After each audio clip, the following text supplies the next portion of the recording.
বঙ্গবন্ধু শেখ মুজিবুর রহমানকে যেই শাহরিয়ার কবিররা নাস্তিক বানাতে চাই, পক্ষান্তরে মামুনুল হকরা বঙ্গবন্ধুর কবরে আযাব বন্ধ করতে চাই। আফসোস আর দুর্ভাগ্য, আজ যারা মূর্খ সমাজ শাহরিয়ার কবিরকে সাপোর্ট দিয়া মামুন সাহেবের বিরুদ্ধে স্লোগান তোলে, এটা আমাদের সবচেয়ে বড় আফসোস। শাহরিয়ার কবির যেমন স্বাধীনতার ইতিহাস চুরি করছে, বঙ্গবন্ধুর দর্শনের চেতনাকেও ইতিহাস চুরি করে বঙ্গবন্ধুকে সে আজকে নাস্তিক বলে সমাজের মধ্যে প্রচার করতে চায়। আজ কিছু কিছু মানুষ বুঝাতে চায় মুক্তিযুদ্ধের চেতনা মানেই নাস্তিকতা, মুক্তিযুদ্ধের চেতনা মানেই নাস্তিকতা বলে এক শ্রেণীর মানুষ কখনো শাহবাগীকে আন্দোলন করে, কখনো তারা চট্টগ্রামে গিয়া চুনাপুটি কয়েকজন স্লোগান তুলে। শুনে রাখো, বাংলাদেশের মুক্তিযুদ্ধকে যদি নাস্তিকতার ট্যাগ লাগিয়ে কলুষিত করতে চাও, যে হাত দিয়া মুক্তিযুদ্ধের চেতনার বিরুদ্ধে কথা বলবে, হাতকে ভেঙে ফেলবে মুসলমান। কারণ আমাদের বাংলাদেশের মুক্তিযুদ্ধ হিন্দুরা করেছে, আর কথা হয় না। শুধু হিন্দুরা করছে, শুধু খ্রিস্টানরা করেছে? অধিকাংশ মুক্তিযুদ্ধ যারা করেছিল তারা মুসলমান। সুতরাং সেই মুসলমানদের চেতনাকে মুক্তিযুদ্ধের উপরে তোমরা নাস্তিকতার ট্যাগ লাগাতে চাইলে বাংলাদেশের মুসলমানরা চুপচাপ বসে থাকবে না। তোমরা অনেকে আমাদের সাথে খেলতে চাও, আমরা পুঁটি মাছের সাথে খেলি না, আমরা খেলি লক্ষ লক্ষ লক্ষ শাহবাগী নাস্তিকদের বিরুদ্ধে। আমরা ছোটখাটো তার সেরাদের সাথে তো খেলি না। আমরা অনেকে তো আজকে চান মামুনুল হক ফয়জুল করিমের ঘাড় মটকে দিবে। মনে রাখবেন, তোমরা যে ঘাড় বানাইছো সরকারের রিলিফের গমের টাকা চাউলের টাকা চুরি কইরা, আলেমদের ঘাড় কিন্তু কোনো হারাম টাকার ঘাড় নয়। আলেমদের ঘাড় যদি কেউ মটকাতে আসো, মনে রাখবা 16 কোটি মুসলমানদের কল্লাটা ফেলে দিবে। আজকে কিছু কিছু মানুষ দেখলাম কয়েকদিন আগে, গত পরশুদিন, ফটিকছড়িতে বাবুনগরীর লাশকে দাফন করতে দিবে না এক চুনাপুটি নেতা। বাবুনগরীর লাশ চট্টগ্রামে ফটিকছড়িতে দাফন করতে দিবে না। আমার কথা হলো, তোদের ফটিকছড়িতে তো বাবুনগরীর লাশটা যাবে না, উনি তো থাকবে হাটাজারিতে। কথা হয় না কেন? তবে বাবুনগরীর লাশটা যদি ফটিকছড়িতে যায়, তুমি তৈরি থাকো। বাবুনগরীর উত্তরসূরি, বাবুনগরীর অনুসারীরা যখন হাটহাজারী থেকে ফটিকছড়ির দিকে পায়ে তলে হাঁটবে, ওদের তুলার কারণে তুই তো সরিষা ফুল দেখবি চোখে, তো দেখার টাইম হবে না বেটা। আল্লাহ পাক এদের বুঝ দান করেন। আরো জোরে করেন আমিন। আমরা মুহাম্মদের উম্মতেরা। আচ্ছা বলেন তো, আজ কিছু কিছু মানুষ বলতে চান আমরা নাকি সাম্প্রদায়িক সম্প্রীতির বিরুদ্ধে উস্কানি দিচ্ছি। বলেন কোন মুসলমান কোন হিন্দুর বিরুদ্ধে স্লোগান দিয়েছে? বলেন কোন মুসলমান কোনদিন কোন মন্দিরের বিরুদ্ধে হামলা করেছে? কোন ঠাকুরের বিরুদ্ধে? তাহলে আমাদেরকে সাম্প্রদায়িক সম্প্রীতির বিরুদ্ধে বিরুদ্ধ শক্তি হিসেবে দাঁড় করানোর জন্য চেষ্টা চালান। সাম্প্রদায়িক সম্প্রীতির বিরুদ্ধে অবস্থান নিয়েছে তারা, বাবরি মসজিদ দখল করে মন্দির বানিয়েছে যারা। সুতরাং আমাদেরকে সাম্প্রদায়িক সম্প্রীতির বিরুদ্ধে দাঁড় করানোর চেষ্টা করবেন না। বুঝাতে চাচ্ছিলাম, সুশীল সমাজ প্রশ্ন করবেন যে হুজুর আমরা তো অমুক অমুক শিক্ষিত মানুষকে মানি, আপনারা মুহাম্মদকে মানেন। আসলে আমরা শিক্ষিত মানুষ তো মূর্খ নবী মুহাম্মদকে মানতে পারি না। মুসলমান শোনেন, মুহাম্মদ আরবিকে তোমরা যে মানো না, শিক্ষার কারণে কাকে মানো? জাফর ইকবাল রে। তাহলে শোন, তোর জাফর ইকবাল আর আমার মুহাম্মদ আরবি কেমন পার্থক্য এখন শুনে ল। তোমার জাফর ইকবালের তো একজন শিক্ষক, দুনিয়ার একজন মানুষই তো তারও শিক্ষক আছে না নাই? আমার কথা বুঝেননি? জাফর ইকবাল তিনি তো এক সময় ছাত্র ছিলেন, ছিলেন না? তারও তো একজন শিক্ষক আছে না নাই? শাহরিয়ার কবিরেরও তো একজন শিক্ষক আছে না নাই? হুমায়ুন আজাদ বেজাতেরও একজন স্যার আছে না নাই? সুতরাং বোঝা গেল তোমরা যেই স্যারদেরকে মানো, সেই স্যারদের আরেকজন টিচার অর্থাৎ শিক্ষক আছে। আর আমি যেই মুহাম্মদকে মানি, নবীজি বলেন আল্লাহ মানি, আল্লাহ মানে রব্বি, আমাকে যিনি শিক্ষা দিয়েছেন তিনি দুনিয়ার কোন মানুষ নন, তিনি আমার খোদ আল্লাহ। অতএব দুনিয়ার মাখলুকের ছাত্রদেরকে তোমরা যদি শিক্ষক মানতে পারো, খালেকের ছাত্র মুহাম্মদকে অবশ্যই আমরা শিক্ষক হিসেবে মানতে পারি। এখন বলবেন যে হুজুর, মুহাম্মদুর রাসূলুল্লাহ এমন কোন বিষয়ে পিএইচডি লাভ করছে, কোন বিষয়ে ডিগ্রি পাইছে, মুহাম্মদ কিনে এত চিল্লান? আমি তোমার জিগাই, তোমার অমুক অমুক টিচার কি পাস করছে? বলে আমার অমুক টিচার বাংলায় পিএইচডি করা, কেউ ইংলিশে পিএইচডি করা, কেউ বিজ্ঞানে পিএইচডি করেছেন, কেউ সমাজে পিএইচডি করেছেন। বুঝলাম তোমরা এত এত পিএইচডি নিতে নিতে ঢাকা বিশ্ববিদ্যালয়ের টিচার কয় আল্লাহ হাফেজ আর আসসালামু আলাইকুম শুদ্ধভাবে বলা জঙ্গিদের লক্ষণ। তার কেমনে শিখছে ভাবেন? এত বড় মূর্খ ঢাকা বিশ্ববিদ্যালয়ের মতো গুরুত্বপূর্ণ বিদ্যাপীঠে কিভাবে তিনি টিচার হলেন? হয়তো তিনি নকল করে পাস টাস করতে পারেন। কোন ভালো মানুষ এরকম কথা বলতে পারে না, শিক্ষিত মানুষ। তো বুঝাতে চাচ্ছি, তোমাদের টিচার এক বিষয়ে যদি পরিপক্ক হন, আর এক ব্যাপারে কাঁচা। জেনারেল শিক্ষায় যদি খুব পণ্ডিত হন, আরবির ব্যাপারে খুব কাঁচা। আর আমার মুহাম্মদ, আরে শুধু তোমাদের টিচার, কেউ হয়তো বিজ্ঞানে শুধু পিএইচডি করেছেন, বাকিগুলাই তিনি খুব কাঁচা। কেউ ইংলিশে পিএইচডি করেছেন, বাকিগুলাতে সব তিনি কাঁচা। আমার মুহাম্মদ এমন শিক্ষক, নবীজি বলেন উতিতু ইলমাল আউয়ালিন ওয়াল আখিরিন, আল্লাহ পাক আমাকে আগের পরের সব জ্ঞান দান করেছেন। অতএব এক বিষয়ে পিএইচডি করা শিক্ষককে মানা যদি তোমার জন্য যুক্তিসঙ্গত হয়, সর্বজ্ঞানে জ্ঞানী আমার মুহাম্মদকে অবশ্যই আগে মানতে পারি। এখন বলবেন যে হুজুর মুহাম্মদ কি পড়াইছে? আমি তোমাদের জিজ্ঞাসা, তোমাদের শিক্ষকরা কি পড়াইছেন? বলে আমাদের শিক্ষকরা পড়াইছে হাট্টিমা টিম টিম, তারা মাঠে পাড়ে ডিম, তাদের খাড়া দুটো শিং, তারা হাট্টিমা টিম টিম। আমি কই ওরা বোঝে ঘোড়ার ডিম। যাদের মাথায় শিং আছে তারা ডিম পাড়ে? কথা কয় না। এই শিক্ষাটা সত্য না মিথ্যা? বলেন না, সত্য না মিথ্যা? তাহলে বোঝা গেল তোমাদের শিক্ষার মধ্যে সত্যও আছে, মিথ্যাও আছে। তোমাদের জাবরিক বলদের শিক্ষার মধ্যে সত্যও আছে, মিথ্যাও আছে।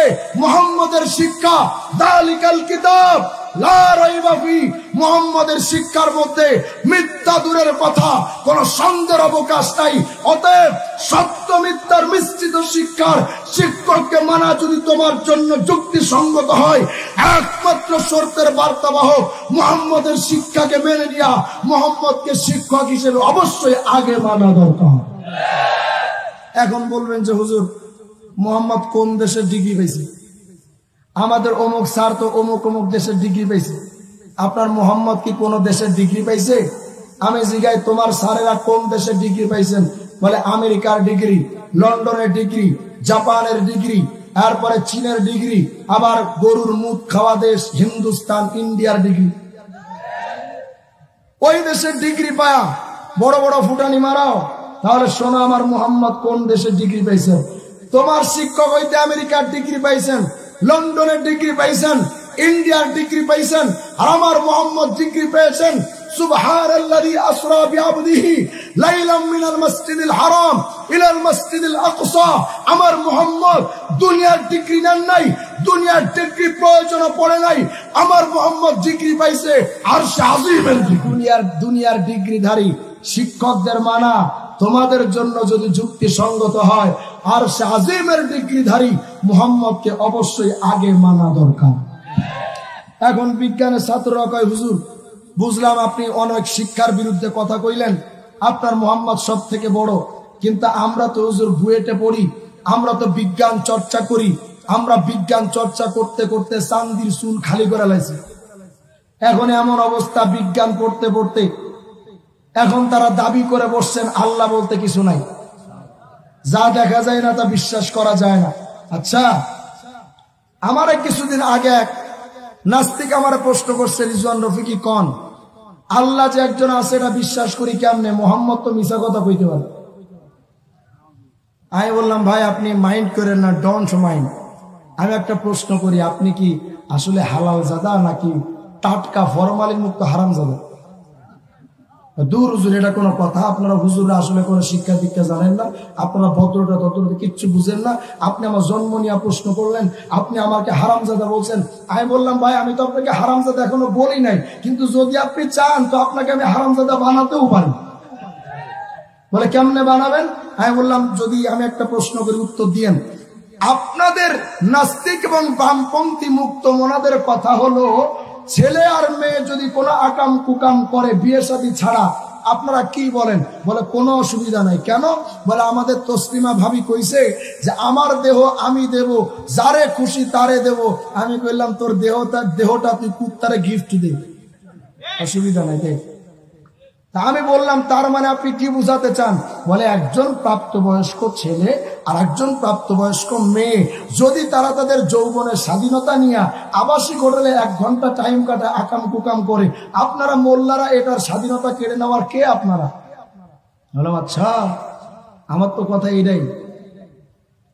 আমি তো এটাই তোমাদের বলতে চাই, যদি 1 ঘন্টা কাম কুকাম করে ছেলে মেয়ে তাদের যৌবনের স্বাধীনতা দিয়ে আবাসিক হোটেলে 1 ঘন্টা টাইম কাটানো যুক্তিসঙ্গত হয়, ওই 1 ঘন্টা টাইমে আকাম কুকাম করার সময় কন্ডম ফুটে যাই বাচ্চা হয়, সেই বাচ্চা নাস্তিক তোদের মতো হারামজাদা হয়। ও মানে তোমরা হারামজাদা বানাইলে সমস্যা নাই, আমরা হুজুর কইলে সমস্যা। মানে কৃষ্ণ করলে কুরু কুরু, হুজুর কইলে মাকরু। কথা হয় না কেন? হ্যাঁ বললাম ভাই, আসলে আমি যে আপনাকে প্রশ্ন করেছি, আমি কিন্তু আপনাকে হিট করার জন্য বলিনি। আমি জাস্ট জানতে চেয়েছি আপনি কি হালালজাদা নাকি হারামজাদা। হুজুর আমি আমার বাপের বৈধ সন্তান। আমি বললাম প্রমাণ কি? তুমি না দেখে বিশ্বাস করো না, তো তোর বাপই যে তোর এই মায়ের সাথে কাম কইরা তোর মতো কুলাঙ্গার জন্ম দিছে, তুই কি তোর মায়ের পেট থেকে উকি মেরে দেখছিলি? হুজুর তা তো দেখি না, তো না দেখে বিশ্বাস করলি কেমনে? হুজুর দেখেন না আমার চেহারাটা আছে না আমার বাপের মতো, তাই আমি বলি আমি আমার বাপের পোলা। আমি বললাম তোর ভাই বোন সব কি বাপের মতো? না না হুজুর, সেরাবারা কোয়ালিটির আছে 2-1টা। তাই বললাম যেগুলো সেরাবারা বা ভ্যারাইটিস কোয়ালিটি, তাহলে তার মানে তোমার কথায় যাদের চেহারা তোমার বাপ মার মতো না, তাহলে তোমার যুক্তিতে সেই ছেলে মেয়েটা হারামজাদা, তার মানে তোর বাপ মা তোর যুক্তিতে লুচ্ছা। হুজুর এত বড় বাসটা দিতে পারলেন? আমি বললাম ভাই তুমি থাকো ইন্ডিয়ায়, আমি থাকি বাংলাদেশে। আমি বাংলাদেশের নাম দিয়েছি বাঁশবাগান। কেউ বাঁশ দেয়, কেউ বাঁশ খায়। কথা কয় না?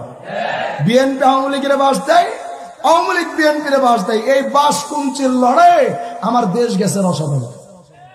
কথা কন? আমি বললাম ভাই আসলে আমি আপনাকে হিট করার জন্য বলছি না, আপনি যুক্তি দিচ্ছেন, আমি যুক্তির পাল্টা উত্তর দিচ্ছি, এই তো ব্যাপার, হাত তো তেমন কিছু না।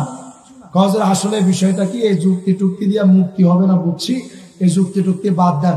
আসলে আমার বাপ আছে না, আমার মা আছে না, আমার মা বলছে আমি নাকি আমার বাপের পোলা। আমার মা তো ভালো করেই জানে আমি আমার কার পোলা। তা আমার মা যদি বলে আমি অস্বীকার করি কেমনে? আমি বললাম এর কথাই তো আমার। তুমি তোমার মায়ের কথা বিশ্বাস করেছো দেখে না দেখে?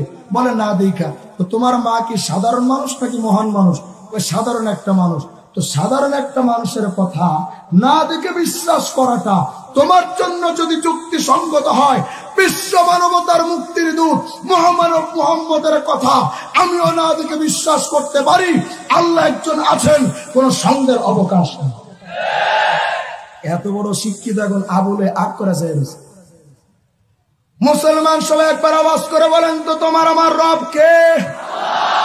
আরো চিৎকার দিয়া বলো তোমার আমার রব কে? মুসলমান যদি বিশ্বাস না হয় তোমার মায়ের 10টা সন্তানের দিকে তাকাও। একটা সন্তান সাদা, আর একটা সন্তান কালা, আর একটা সন্তান শ্যামলা, একটা সন্তান কথা বলতে পারে, আর একটা সন্তান বোবা, একটা কানে শোনে, আর একটা সন্তান বয়রা, একটা সন্তান চোখে দেখতে পারে, আর একটা সন্তান কানা, একটা সন্তান সবকিছু বুঝে, আর একটা সন্তান বোকা, একটা সন্তান ছেলে, আর একটা সন্তান মেয়ে, আর একটা সন্তান হিজড়া, একটা সন্তান 7 ফিট লম্বা, আর একটা 26 ইঞ্চি বক্তা। আছে না নাই? বলো তো একই মায়ের পেট থেকে হরেক রকম সন্তান যিনি বের করেন তিনি কে? আরো জোরে বলো তিনি কে?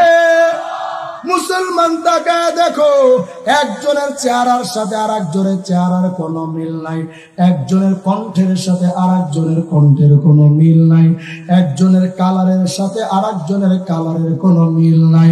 ওরে দুনিয়ার মানুষ রে, তাকায় দেখো, তোমার এই দুনিয়াতে গরুর স্তনের দিকে তাকাও, গরুর স্তনটা যদি কেটে টুকরো টুকরো করে ফেলাও, স্তন থেকে রক্ত আর গোশত ছাড়া কিচ্ছু নাই। এই গোশত আর রক্তের ভেতর থেকে সাদা দুধ যিনি বের করেন, মুসলমান আওয়াজ করে বলো তিনি কি? একই ডিম, মহিলারা একই মুরগির নিচে 10টা ডিম দিয়েছে, 10টা ডিমের কালার একরকম, বাচ্চা যখন ফোটে 10 রকম। কে বানান?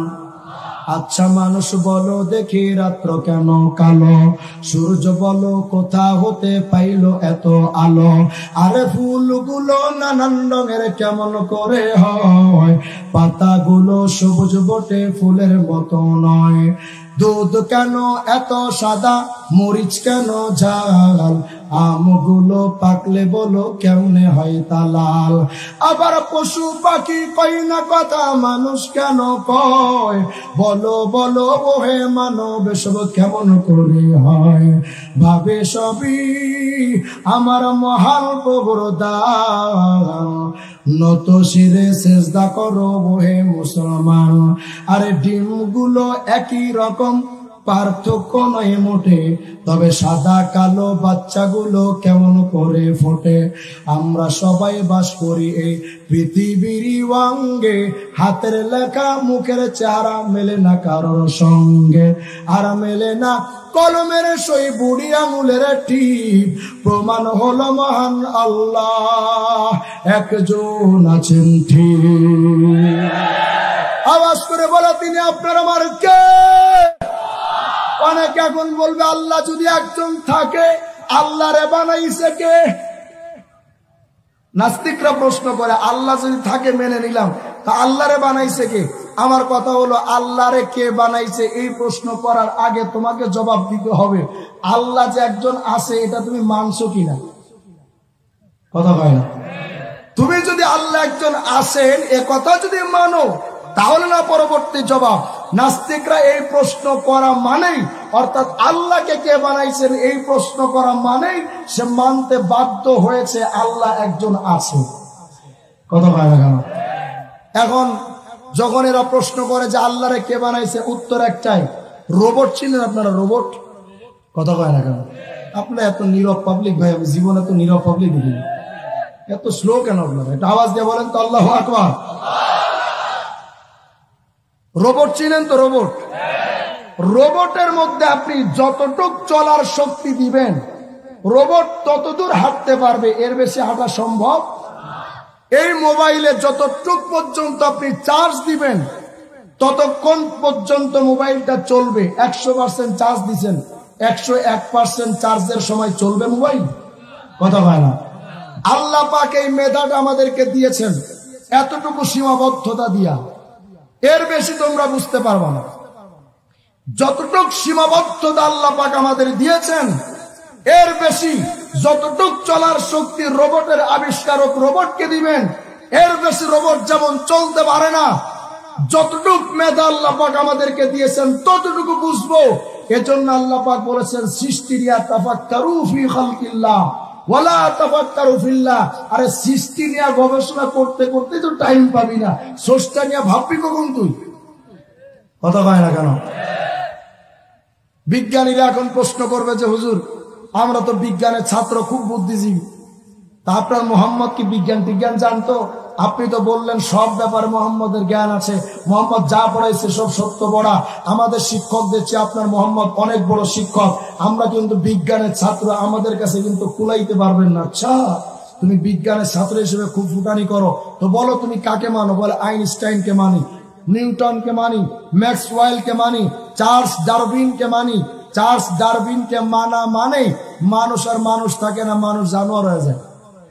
কারণ চার্লস ডারউইন বলেছে মানুষ আগে বানর ছিল, তার মানে এই ডারউইন নামক বিজ্ঞানীকে যে মানবে সে মানুষ থাকবে না জানোয়ারের বাচ্চা হবে? তো তোর বিজ্ঞানী তোরে তো জানোয়ার বানাইছে। কথা হয় না কেন? আর আমার মুহাম্মদ আমাকে জান্নাতি বানানোর মিশন কায়েম করে গেছে। এখন প্রশ্ন হলো, হুজুর আপনার মুহাম্মদ এমন কি পারে? আমি বলবো তোমার বিজ্ঞানীরা কি পারে? বলে আমার বিজ্ঞানীরা দুনিয়ায় থাইকাই সূর্য কেমনে চলে এটা বাইর করে বলাইছে। আচ্ছা, কি বের করছে?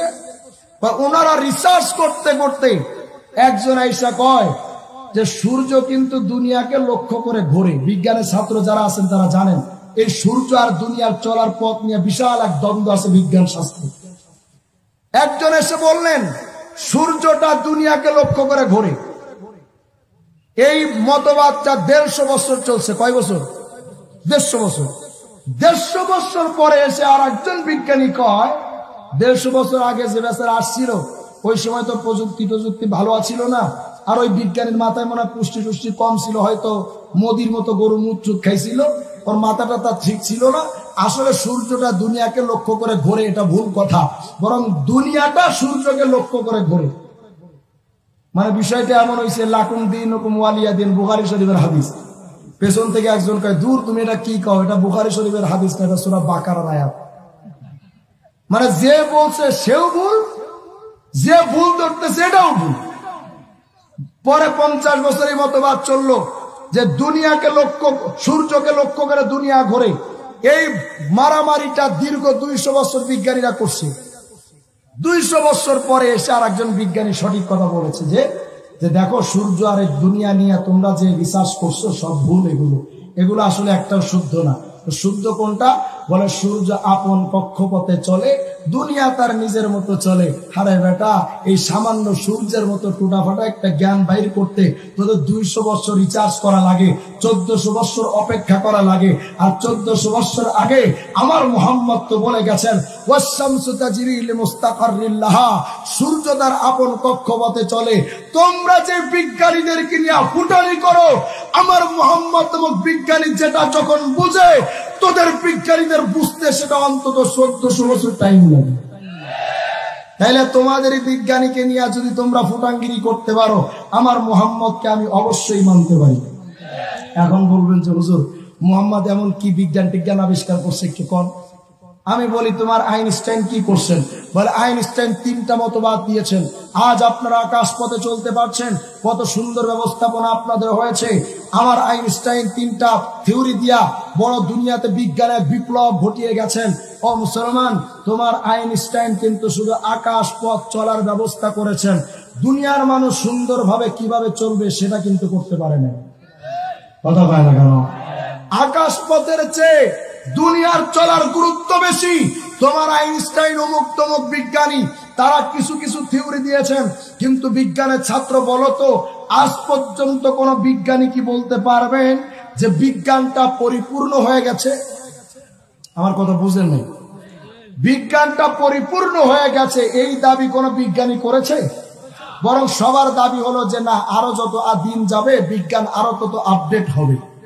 কতক্ষণ? তাহলে বোঝা গেল তোমাদের বিজ্ঞানীরা সামান্য বিজ্ঞান শাস্ত্রে পরিপূর্ণ থিওরি দিতে পারে নাই। আমার বিজ্ঞানীদের বিজ্ঞানী, ডাক্তারদের ডাক্তার, আমার মুহাম্মদের কথা বলছি।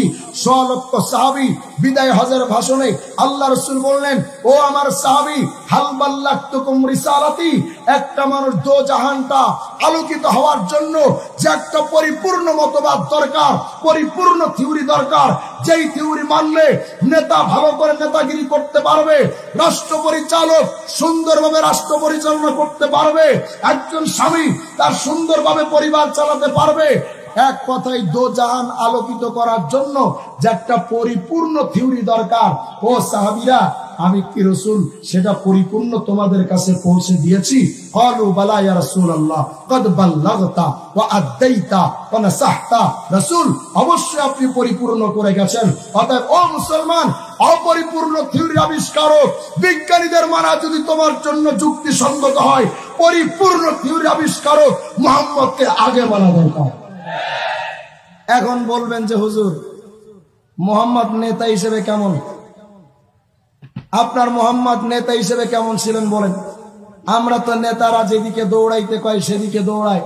দুনিয়ার সামসাদের অবস্থান, নেতা যদি পায়খানা খাইতে কয় নেতারা সামসারা পায়খানা খাইতে তৈরি। কথা হয় না? তো হুজুর আমাদেরকে বলেন মোহাম্মদ নেতা হিসেবে কেমন ছিলেন, তাহলে এখন শোনো মোহাম্মদ নেতা হিসেবে কেমন ছিলেন।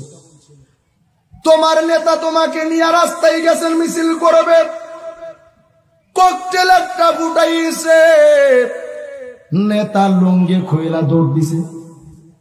কিন্তু তোমার আমার নেতা মুহাম্মদ রাসূলুল্লাহ উহুদের প্রান্তরে সাহাবীরা ছত্রভঙ্গ হয়ে গেছে, নবীজি বিন্দু পরিমাণ সরেন নাই। সুবহানাল্লাহ বলেন। তোমার নেতা আমার নেতার পার্থক্য কেমন জানো? তোমার নেতা তোমাকে বড় দান করবে, ভোটের 3 দিন আগে নেতা তোমার কাছে আইসা মারছে 5000 লন চাচা। চাচা তো বেজাই খুশি, কি রে ভাতিজা তুইও দান করস, তো ওই যে সরকারের রিলিফের টাকা চুরি করতে ওটাকে বাদ দিয়ে দিয়েছিস নাকি? কই চাচা রে, এই যে মোহাম্মদের টুপি লাগাইলাম, পাঞ্জাবি লাগাইলাম, দাড়ি লাগাইলাম, আর কিন্তু চুরি ডাকাতি করবো না। চাচার কাছে দিয়েছে 5000, কিন্তু নেতা মনে মনে কই চাচা কি মনে মনে করতেছো, কি ভাবতেছো, এটাকে তোমার দান করলাম নাকি? না গো চাচা না, এটা আসলে কোনো দান নয়, আমি আজকে তোমার দিলাম 5000, ভোটটা কিন্তু দিতে হবে আমার, ক্ষমতায় যাবো, আবার ক্ষমতায় গিয়া পাবো বিচারের চেয়ার, তোমাদের কর্ম বিচার। চাচা রে, তুমি তো নিরীহ মানুষ, তুমি হয়তো কারোর সাথে ঝগড়া করবা না, কিন্তু চাচা তাকায় দেখবা তোমার পায়ের উপরে পা রাইখা যারা ঝগড়া করবে, খোঁজ নিয়ে দেখবা ওরা কিন্তু সামসা আমার। কথা হয় না? এরপরে ধরবে তোমার গলার কলার, আইনা আমার কাছে দিবে বিচার। চাচা গো, আজকে দিলাম 5000, তোমার কর্ম যখন বিচার, তখন 5000 টাকার সুদ আর আসলে আদায় কইরা টেবিলের নিচ দিয়া আমি কিন্তু আদায় করব পাক্কা 50,000। এই তো তোমার নেতা রাসূল পাকের কাছে সাহাবায়ে কেরাম বা কোন মানুষ গিয়া যদি কিছুই চাইতো, নবীজি কোনদিন খালি হাতে ফিরাইয়া দিতেন না। নবীজের কাছে গিয়া কিছু মানুষ বলে, পয়গম্বর আমাদের পরনের কাপড় নাই, একটু কাপড় চোপড় দিবেন নাকি? আল্লাহর নবী বলেন, অপেক্ষা করো আমি আসতেছি। পয়গম্বর ঘরের মধ্যে গিয়া আল্লাহ রাসূল তাকায় দেখলেন অতিরিক্ত কোনো কাপড় নাই, পরনের কাপড় পর্যন্ত খুইলা মানুষকে দান করে দিয়েছে। মুসলমান তোমার নেতা হিসেবে মোহাম্মদ কেমন ছিল জানো? সামান্য 56,000 বর্গ মাইলের বাংলাদেশটাকে একটু বুঝো। সামান্য বাংলাদেশ নামক 56,000 বর্গ মাইল স্বাধীন করার জন্য কত মানুষ রক্ত দিয়েছে? 30 লক্ষ মানুষ জীবন দিল। নেতা একজনের পরে আসলো গেল, আসলো গেল, আসলো গেল, পাক্কা অর্ধ শতাব্দী চলে গেল। ও বাংলাদেশের মুসলমান, একবার আমাকে বলেন, বাংলাদেশ থেকে ধর্ষণ কমছে না বাড়ছে? চুরি কমছে না বাড়ছে? আগে চুরি ছিল না, এখন ভোট চুরি তৈরি হয়েছে। কথা হয় না কেন? অতএব এই বাংলাদেশ দিন যতই যাচ্ছে শান্তি তৈরি হচ্ছে না অশান্তি? আমি বুঝাইতে চাচ্ছি, 30 লক্ষ মানুষ, শত শত হাজার হাজার নেতা মিলে সামান্য 56,000 বর্গ মাইল সোনার বাংলাদেশটাকে আজও পর্যন্ত শান্তিময় করতে পারল না। অথচ জাইলি যুগের যেই সময়, আমার রাসূলের সময়, যখন সৎ মায়ের ইজ্জত সন্তানের কাছে ছিল না, বোনের ইজ্জতের দাম ভাইয়ের কাছে ছিল না, মানুষের জান মালে নিরাপত্তা ছিল না, যেই কঠিন সময়ে মানুষ কন্যা সন্তানকে জীবন্ত পুঁতে রাখত, এমন জাইলি সমাজকে পরিবর্তন করে আমার রাসূল একটা সোনালী সমাজ উপহার দিয়েছিলেন। ও মুসলমান, আমি তো আপনাদের কথা বুঝাতে চাচ্ছি, সামান্য 56,000 বর্গ মাইলের সোনার বাংলাদেশটাকে স্বাধীন করার জন্য বঙ্গবন্ধুকে মানা যদি যুক্তিসঙ্গত হয়, বিশ্ব ভূখণ্ডে আমার যেই রাসূল স্বাধীনতা এনেছেন সেই মুহাম্মদকে আগে মানা দরকার। এটা কেন বুঝো না তোমরা? কেন বুঝো না? আমার মুহাম্মদের অপরাধ কি ছিল? তিনি চুরির বিরুদ্ধে কথা বলেছিলেন, এটাই অপরাধ? আমার মুহাম্মদের অপরাধ কি ছিল? ধর্ষণ জেনা ব্যভিচারের বিরুদ্ধে কথা বলেছিলেন, এটাই আমার মুহাম্মদের অপরাধ? আজ আমাদের বাংলাদেশের রাশেদ খান মেনন কয় মুহাম্মদের সংস্কৃতি এটা তো বাংলাদেশের বাহিরের সংস্কৃতি, ওটা তো সৌদিয়ান সংস্কৃতি, আরব স্টেটের সংস্কৃতি, ওই সংস্কৃতি বাংলাদেশে চলতে দেওয়া যায় না। মেনন সাহেব, আপনার মাথার একটু পুষ্টি বাড়ান, একটু এটম টাটম খান, আপনার মাথায় পুষ্টি দরকার। সৌদি আরবের সংস্কৃতি যদি বাংলাদেশে চলতে না দেওয়া যায়, তুমি যে রাজনীতি করো, তোমার সমাজতন্ত্রের রাজনীতি, রাশিয়ার রাজনীতি, লেনিনের রাজনীতি, ভিন্ন দেশের সংস্কৃতি যদি বাংলাদেশে চলতে না দেওয়া যায়, তোমার রাশিয়ার রাজনীতির কপালে জুতা পিটা করা দরকার। তুমি আজকে মোহাম্মদ আরবির বিরুদ্ধে কথা কও, কয় ভিন্ন দেশের সংস্কৃতি দাড়ি টুপি বাংলাদেশে চলতে দেওয়া যায় না, ভিন্ন দেশের মোহাম্মদের সংস্কৃতি বাংলাদেশে চলে না, কিন্তু রবি ঠাকুর দাদার জাতীয় সঙ্গীত সকাল সন্ধ্যা বাংলাদেশে চলে। কথা হয় না কেন? ভিন্ন দেশের সংস্কৃতি বাংলাদেশে চলে না, কিন্তু ঠিকই দাদা বাবুদের ইস্টার জলসা জি বাংলা না দেখলে পেট খারাপ হয় ওদের। মুসলমান কথাগুলো বুঝবার জন্য চেষ্টা করেন। এই পৃথিবীতে সর্বশ্রেষ্ঠ সৌন্দর্যের অধিকারী, সর্বশ্রেষ্ঠ চরিত্রের অধিকারী, সর্বজ্ঞানে জ্ঞানী ব্যক্তি, সর্ববিষয়ে সম্যক ধারণার অধিকারী, বিজ্ঞানের সর্বশ্রেষ্ঠ বিজ্ঞানী, যোগ্যতায় সর্বশ্রেষ্ঠ যোগ্যতাবান, রাষ্ট্র পরিচালনায় সর্বশ্রেষ্ঠ রাষ্ট্রনায়ক মুহাম্মদ আরবি ছাড়া এই পৃথিবীতে আর কাউকে মানার কোনো সুযোগ। অতএব মুসলমান, আজ আমরা এখান থেকে সুস্পষ্ট ভাবে শেষ একটা আবেদন আপনাদের কাছে আমি করে যাচ্ছি। বিএনপি যারা করো, বিএনপি যারা করো, জিয়ার বিরুদ্ধে কথা বললে তুমি যেমন সহ্য করতে পারো না, আওয়ামী লীগ যারা করো, বঙ্গবন্ধুর বিরুদ্ধে কথা বললে যেমন সহ্য করতে পারো না, বাংলাদেশের নাস্তিকদের বলছি মুহাম্মদের উম্মতরা মুহাম্মদের বিরুদ্ধে কথা বললে বরদাস্ত করতে পারে না। অতএব আমাদের কথা চূড়ান্ত। এই বাংলাদেশে বিএনপি আছে, আওয়ামী লীগ আছে।